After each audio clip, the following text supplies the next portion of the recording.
भद्रक जिला चांदबाली निर्वाचन मंडल में बीजेडी प्रार्थी व्योमकेश लोकप्रियता को सह्य करिपारुनी बीजेपी विधायकों विजय धारा रोकने चलाई हीन चक्रांत। आज एक सांबादिक सम्मेलन माध्यम विषाक्त मद पी गुरुतर होगा घटनार पर्दाफाश करेछि बीजेडी।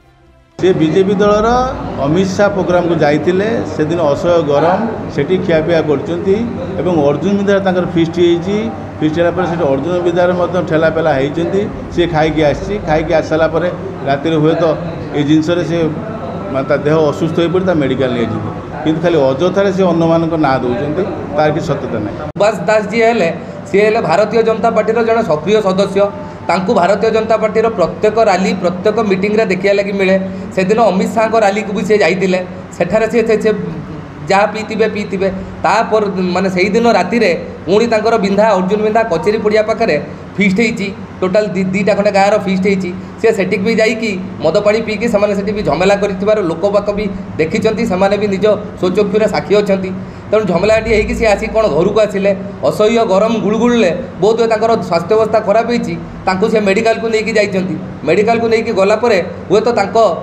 दलर नेता मान मुंडे किसी दुर्बुद्धि जुटी जो से प्रकार कांड कारखाना भी आई। घटनाटी होछि गत 28 तारिखर दौलतपुर पंचायत बीजेपी कर्मी सुभाष दास अमित शाह रैली में जोग देवाकू चांदबाली जाइथिले। सेठारु फेरिबा परे तांको देह असुस्थ होइथिला। तांको डाक्तरखाना भर्ती कराजिबारु से विषाक्त मद पी असुस्थ होइथिबा कहगला। सेही मद बीजेडीर जिला साधारण संपादक गोपबंधु सेनापति देइथिले बोली किछि गणमाध्यम को कहिथिला बीजेपी। उक्त अभियोग को श्रीयुक्त सेनापति खंडन करने सह ए विषय आईन आश्रय नेबे बोली आज सांबादिक सम्मेलन में सूचना दैछन्ति। चांदबाली देवकांत महांती रिपोर्ट सूचना टीवी।